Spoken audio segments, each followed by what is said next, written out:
अल्लाह ताला उनके नसीब में हुआ था। मेरी बेटी को हिम्मत देना है बस, और कुछ नहीं है।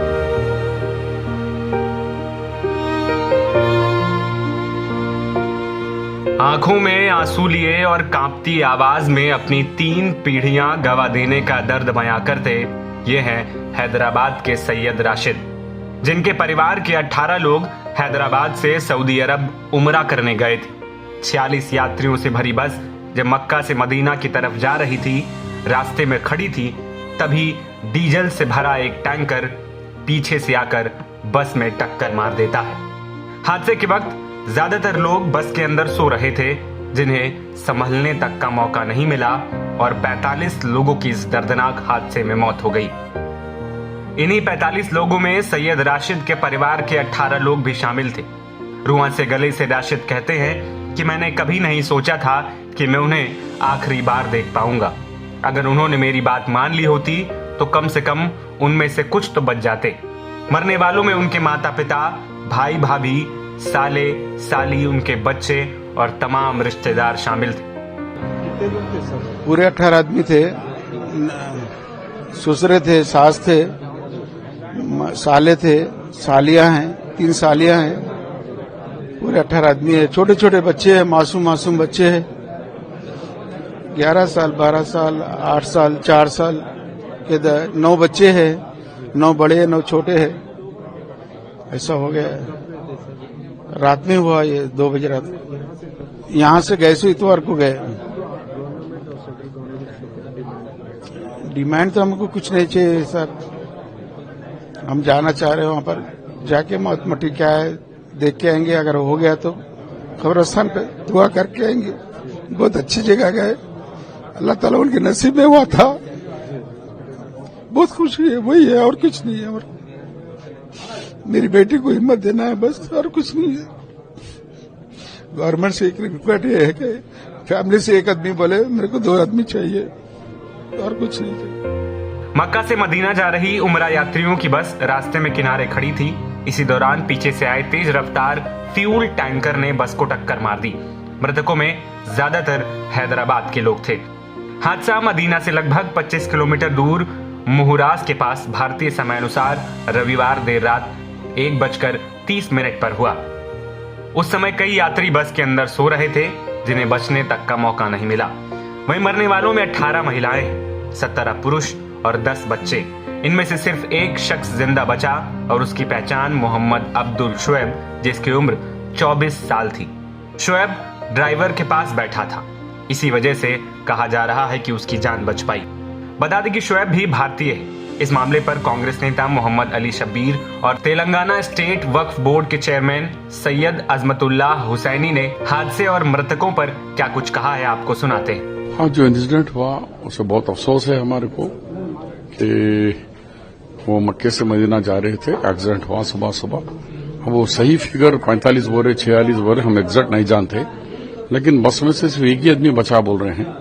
मगर हमारी सरकार अभी भी वेट कर रही है कि वहां की गवर्नमेंट और यहाँ के इंडियन गवर्नमेंट के जो एम्बेसडर है वो लोग उनके साथ लगातार संपर्क में है, और यहाँ हमारी तेलंगाना सरकार भी संपर्क में है। अभी हमारे पास कंफर्म नामों के साथ लिस्ट पूरी नहीं आई है। वो लिस्ट आते हैं हम आपको हैंडओवर करेंगे। अब रहा वो ये प्रिलिमिनरी ये है कि डेड बॉडीज पूरे जल गए हैं। इंतकाल जो हुआ था उसको पहचानना और उसका नो ऑब्जेक्शन देना, डीएनए देखना, कैसे कैसे प्रोसीजर से वहां की हुकूमत के क्या कानून है, हमारी हुकूमत के कानून, ये एम्बेसडर डॉक्टर सोहेल से भी बात हुई है, उस पर हम देख रहे हैं। बहुत अफसोस है, एक घर के 18 लोग गए हैं, पूरी फैमिली गई है।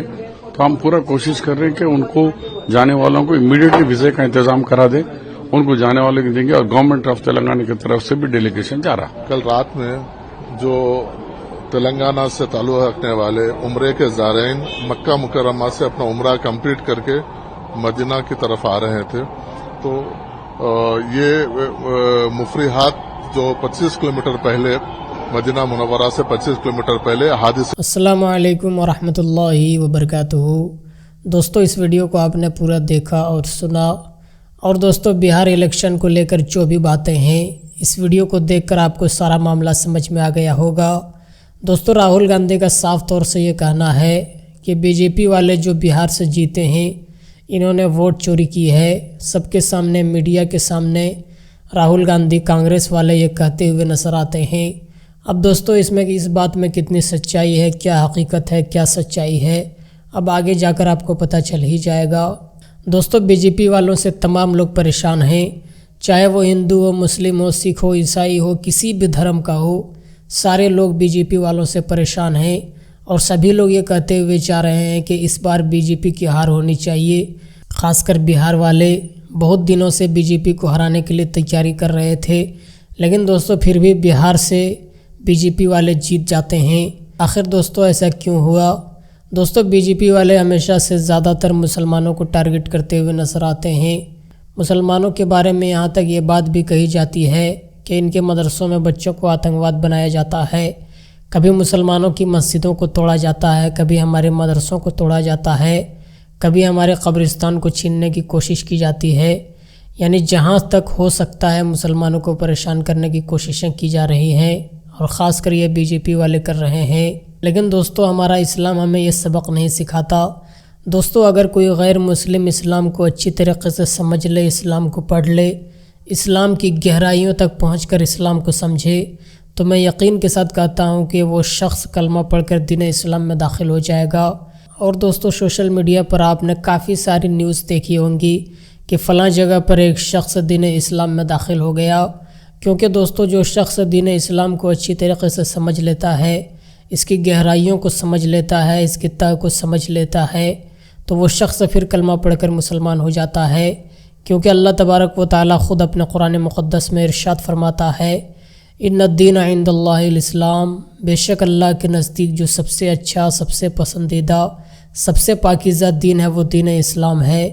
इस्लाम हमें ये सबक देता है कि तमाम लोगों के साथ भलाई का इरादा करो, अच्छा सलूक करो।